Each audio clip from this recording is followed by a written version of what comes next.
के लिए तैयार हो जाएं। सर्पाधिराजः कमठारितो ध्यानस्थितस्यैव फणाभितानैः यस्योपसर्गं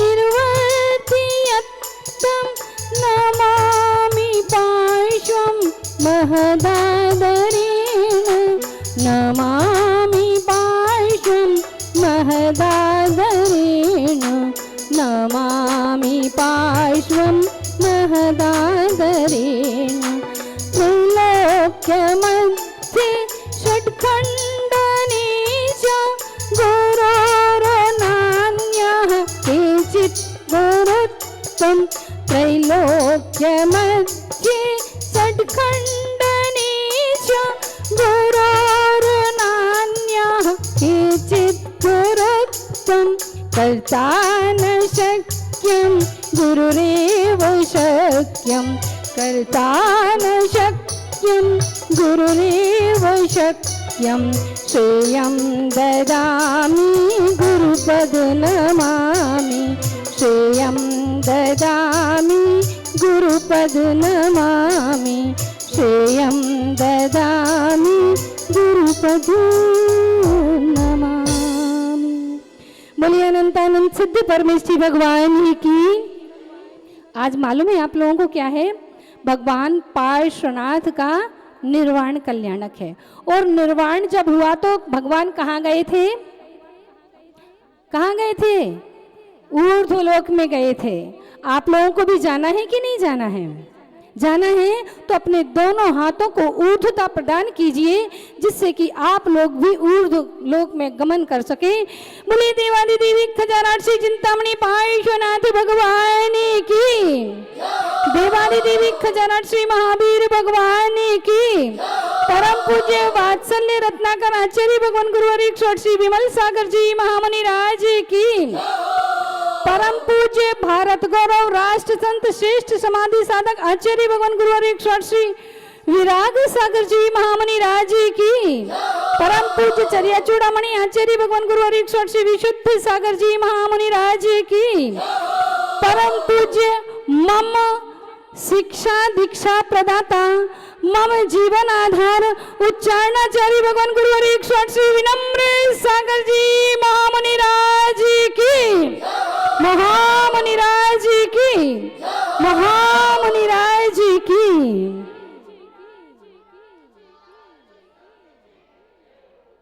बंधुओं, जैसा कि आपको विदित है, आज देवादिदेवी खजानाक्षी चिंतामणि पार्श्वनाथ भगवान का निर्वाण महोत्सव है। और अभी माताजियाँ आई नहीं हैं। हम 5 माताजियों का गुरु उपकार दिवस है। गुरु उपकार क्यों करते हैं?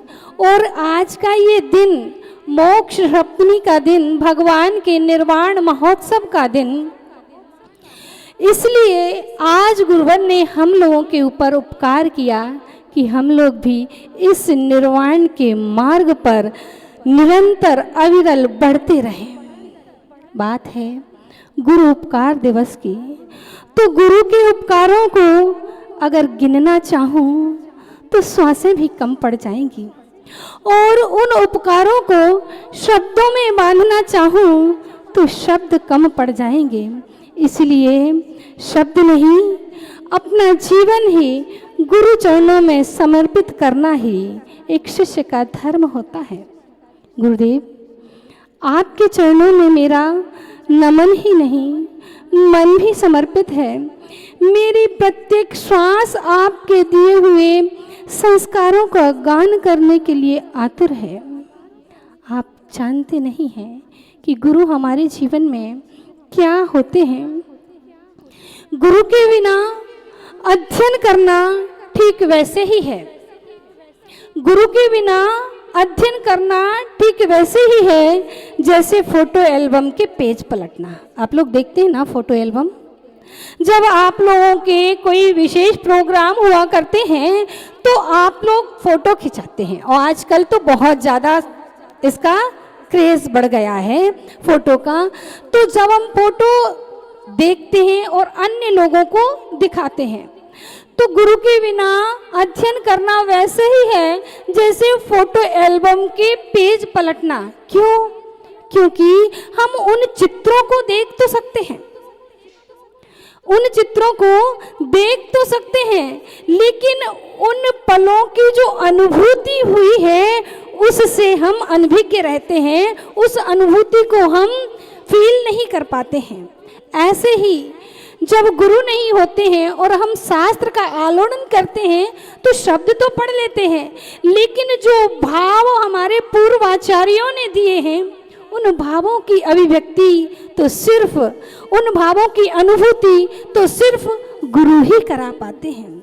इसलिए गुरु के जो उपकार हैं उन उपकारों को हम कह नहीं सकते हैं, बयां नहीं कर सकते हैं। और पूज्य गुरुदेव को आप लोग इतने दिनों से देख रहे हैं कि नहीं देख रहे हैं? कैसे हैं हमारे गुरुवर? एकदम प्रशांत मूर्ति है, समता मूर्ति है, ज्यादा किसी से कुछ भी नहीं कहते हैं, अपने आप में मगन रहते हैं। और एक बात ध्यान रखना, जो अपने आप में मगन रहता है उसकी जो वाणी प्रखर होती है, जब उनके शब्द निकलते हैं तो उनके शब्द कैसे हो जाते हैं? उनके शब्द सत्य हो जाते हैं। जैसा कि आप लोगों ने देखा होगा, जितने बड़े लोग हैं उन लोगों ने देखा होगा आचार्य विमल सागर जी महाराज को। हमने देखा तो है लेकिन उनसे ज़्यादा परिचित सिर्फ दूर से दर्शन किए हैं। जैसा कि उनके बारे में कहते हैं, सत्य हो गया वाक्य वही जो श्री मुख से उच्चारा, उन्हें मृत्यु ने हमें मृत्यु के समाचार ने मारा। ऐसा आचार्य विमल सागर जी महाराज के लिए कहते हैं। हमारे गुरुदेव उनकी ही परछाई है, उनके ही प्रपौत्र हैं। कौन है? उनके ही पौत्र हैं। और उनके मुख से भी जो शब्द निकलते हैं वो सत्य हो जाते हैं। ऐसे बहुत सारी घटनाएं हैं, समय नहीं है कि आपको सारी घटनाएं सुना सकूं, लेकिन इतना कहना है कि पूज्य गुरुदेव के मुख से जो शब्द निकलते हैं वो शब्द साकार हो जाया करते हैं। और पूज्य गुरुदेव के बारे में क्या कहूं, जो करणानुयोग का अध्ययन कराते हैं तो आचार्य नेमिचंद सिद्धांत चक्रवर्ती और आचार्य वीरसेन स्वामी का रूप जिनमें परिलक्षित होता है। और जब पूज्य गुरुदेव द्रव्यानी योग का अध्ययन कराते हैं, जब आत्मानुभूति के स्रोत दिखाते हैं तो आचार्य कुंद कुंद से कम नहीं लगते हैं। उन आचार्यों को हमने देखा नहीं है, लेकिन जब पूज्य गुरुदेव को देखते हैं और उनकी वाणी को सुनते हैं तो लगता है कि वो आचार्य कुंद कुंद स्वामी भी इसी तरह अपने शिष्यों को, भव्यों को उपदेश दिया करते होंगे। और जब हम चरणानी योग पूज्य गुरुदेव से सुनते हैं तो आचार्य समंत भद्र स्वामी हमें नजर आते हैं। और रह गया प्रथमानी योग। जब प्रथमानी योग की चर्चा होती है तो पूज्य गुरुदेव रविसेन स्वामी जैसे दिखाई देते हैं। पूज्य गुरुदेव के बारे में क्या कहूँ, इनके बारे में कहना वैसे ही है जैसे सूरज को दीप दिखाना। आप लोगों ने एक पक्षी का नाम सुना होगा, देव पक्षी। सुना है कि नहीं सुना है? नहीं सुना है? सुन लीजिए। एक देव पक्षी नाम का एक पक्षी हुआ करता है। वो पक्षी आकाश में इतनी ऊंचाइयों पर उड़ता है कि कोई देख नहीं पाता है। वो पक्षी इतनी ऊंचाइयों पे उड़ता है कि कोई देख नहीं पाता है। लेकिन ऐसा कहा जाता है कि उस पक्षी की परछाई जिसके ऊपर पड़ जाए वो राजा बन जाता है।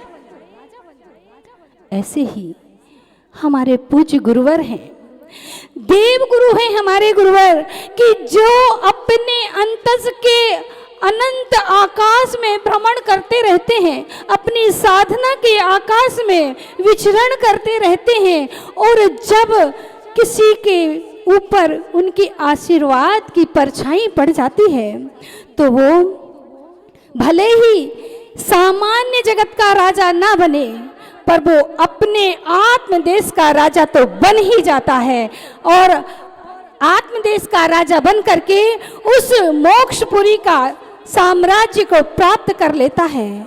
ऐसे ही गुरुवर की छाया मेरे ऊपर भी पड़ी।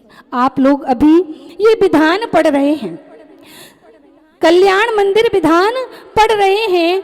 आपको छोटी सी घटना के माध्यम से उसके बारे में बताऊंगी कि ये विधान की रचना कैसे हुई, कैसे गुरुवर के आशीर्वाद की छाया हमारे ऊपर पड़ती है और हर काम हमारे सफल होते चले जाते हैं। 2021 और 22 की बात है। पूज्य गुरुदेव को अचानक साइटिका का अटैक आया। ऐसी कंडीशन हो गई पूज्य गुरुदेव की कि वो हिल भी नहीं पाते थे। डॉक्टरों ने ये कह दिया कि या तो आपको 1 साल बेड रेस्ट करना पड़ेगा या फिर ऑपरेशन कराना पड़ेगा। अब आप बताइए, जो आचार्य महाराज हों और जिनके 20-25 शिष्य हों, वो 1 साल बेड रेस्ट कर सकते हैं क्या? अपने शिष्यों को नहीं देखेंगे? और ये मतलब ये ऑपरेशन एक निर्ग्रंथ साधु के लिए कोई सामान्य बात है क्या? पूज्य गुरुदेव का जो आत्मबल है, जो मनोबल है, वो इतना बुलंद है, इतना सशक्त है कि पूज्य गुरुदेव ने डॉक्टर की बात को यूं ही हंसी खेल में उड़ा दिया और कहा कि डॉक्टर की बातें तो चलती रहती हैं। पूज्य गुरुदेव ने अपने उस साइटिका के अटैक को अपने आत्मबल से, अपने मनोबल से और अपने शारीरिक बल से यानी एक्सरसाइज करके उसको ठीक किया। हम लोग उसके बाद 2022 में सोनागिर आए, जैसे तैसे धीरे धीरे करके सोनागिर आए और पूज्य गुरुदेव के लिए इसलिए बड़े आचार्य ने आदेश दिया कि सिद्ध क्षेत्र पर आप चातुर्मास कीजिए, जिससे कि आपको ज़्यादा लोड ना पड़े। और पूज्य गुरुदेव ने सोनागिर में चातुर्मास किया। हम लोगों ने चातुर्मास में ये भक्तामर विधान की तो पहले रचना हो चुकी थी, तो हम सब माताजियों ने कहा कि पूज्य गुरुदेव के स्वास्थ्य लाभ के लिए हम लोग विधान करेंगे। और हम लोगों ने 48 दिन तक भक्तामर महामंडल विधान किया, यही बीजाक्षर वाला। और उसके बाद पर्यूषण आ गए। पर्यूषण के बाद गुरुदेव थोड़े थोड़े ठीक हो रहे थे। माताजियों ने कहा कि माताजी भक्तामर विधान तो अपना पूरा हो चुका है, अब विधान तो अपने को करना है, भगवान की भक्ति करना है और कंटिन्यू करना है। तो कहने लगी माताजियाँ बोली, माताजी भक्तामर विधान हो गया है, अब तो हम लोग कल्याण मंदिर विधान करेंगे। अब कल्याण मंदिर विधान करेंगे तो कैसे करेंगे? कल्याण मंदिर विधान करेंगे क्योंकि विधान तो हमारे पास है ही नहीं। और हम लोगों ने जाकर के पूज्य गुरुदेव से कहा, गुरुदेव हम लोगों की बहुत भावना है कि हम लोग भगवान की भक्ति करें, जिससे आपका स्वास्थ्य शीघ्र ठीक हो जाए, आपको शीघ्र स्वास्थ्य लाभ मिले। अब हम लोगों ने कह दिया, पूज्य गुरुदेव ने आशीर्वाद दिया, ऐसा आशीर्वाद दिया कि वो भक्तामर ये कल्याण मंदिर का बीजाक्षर का विधान ऐसा लिखा गया, विधान की संरचना हो गई, विधान का मंडल बन गया, सब कुछ हो गया। अब कहा कि पहले पूजन लिखी गई और एक दिन में कितने अर्घ चढ़ाते हैं आप लोग?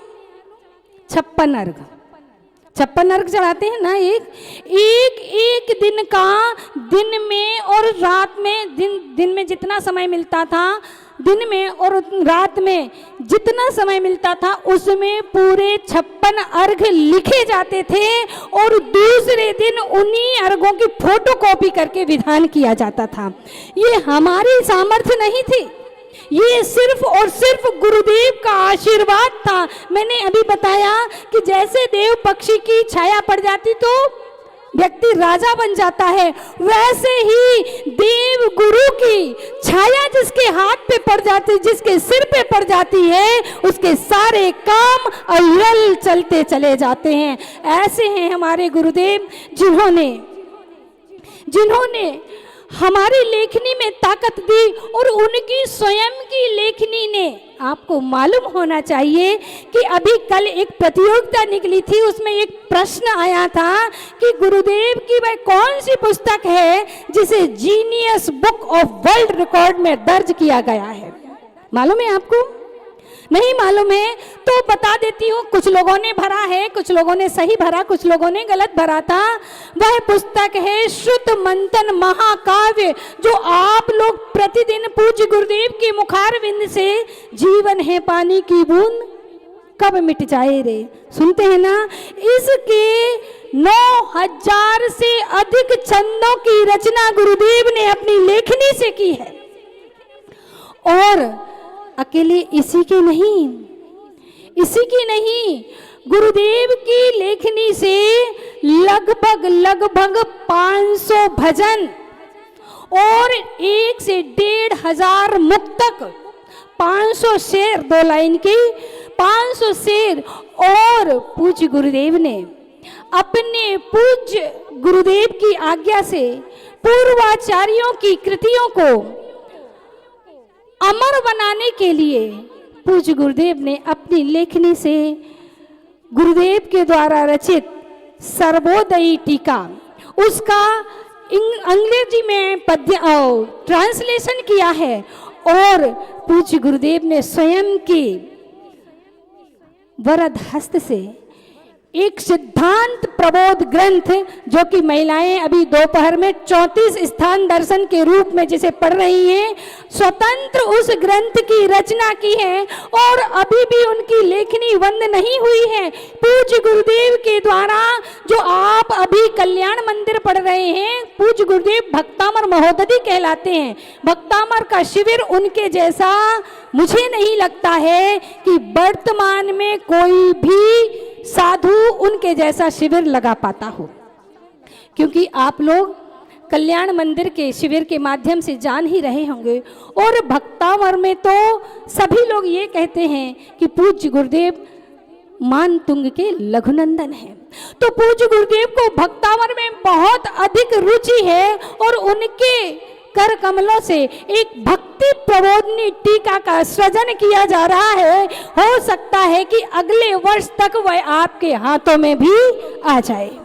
तो ऐसे गुरुवर जो कि प्रज्ञा के धनी हैं, जिनकी लेखनी अविरल चलती रहती है, उन गुरुवर के चरणों में रह करके हम अपने जीवन को धन्य बनाने के लिए, अपने जीवन का उद्धार करने के लिए उनके चरणों में बैठ करके और ज्ञान अर्जन कर रहे हैं। गुरुदेव आज 14वां दीक्षा दिवस है, और गुण स्थान भी 14 ही हुआ करते हैं। आपका ऐसा आशीर्वाद बना रहे, ऐसा आशीर्वाद मिलता रहे कि उन 14 गुण स्थानों को पार करके, जैसे भगवान पार्श्वनाथ ने आज के दिन निर्वाण को प्राप्त किया है, हम भी उस निर्वाण को प्राप्त करें। आपके उपकारों को गिनाना तो संभव नहीं है, क्योंकि गुरुवर आपने मुझे केवल ज्ञान ही नहीं दिया, आपने मुझे केवल ज्ञान ही नहीं दिया, जीवन को देखने की दृष्टि दी है। आपने केवल मार्ग ही नहीं दिखाया है, उस पर चलने का संबल दिया है। आपके अनंत उपकारों के सामने मेरे शब्द मौन हैं, भाव अशेष है। इसलिए आज आपके चरणों में अपना मान सम्मान, जीवन की हर श्वास समर्पित करती हूँ, और यही प्रार्थना करती हूँ गुरुवर, मेरा जीवन आपकी आज्ञा और आपकी शिक्षा और संस्कारों के अनुरूप चलता रहे। आपके बताए हुए मार्ग पर चल करके मैं अपने लक्ष्य को प्राप्त करूं। जिस पर गुरु की कृपा हो जाती है, उसके जीवन की दशा ही बदल जाती है।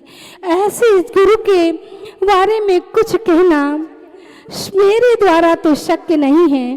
बस आज दीक्षा दिवस के उपलक्ष्य में दीक्षा दिवस के इस अवसर पर बस गुरुदेव इतना ही कहना चाहती हूँ और 2 लाइनें बोल करके आप अपनी वाणी को विराम दूंगी। तेरी वीणा का मुझे तार अगर मिल जाए, तेरी वीणा का मुझे तार अगर मिल जाए, और फिर तार में झनकार मुझे मिल जाए, ये तो दरिया है समंदर भी पार कर लेंगे, ये तो दरिया है समंदर भी पार कर लेंगे, तेरे आशीष की पतवार मुझे मिल जाए, तेरे आशीष की पतवार मुझे मिल जाए, तेरे आशीष की पतवार अगर मिल जाए। इन्हीं भावनाओं के साथ पूज्य गुरुदेव के चरणों में सिद्ध भक्ति, शुद्ध भक्ति और आचार्य भक्ति पूर्वक अनंत अनंत बार नमोस्तु करती हूँ। हे गुरुवर, आप भी उस अनंत ज्ञान को, उस अनंत सुख को प्राप्त करें और मुझे भी ऐसा आशीर्वाद प्रदान करें कि मैं भी उस अनंत ज्ञान को प्राप्त कर सकूं। नमोस्तु गुरुदेव, नमोस्तु गुरुदेव, नमोस्तु गुरुदेव। बोले परम पूज्य चरणाचार्य भगवान गुरुवर 108 श्री विनम्र सागर जी महामुनि राज की। देखिए अभी माता जी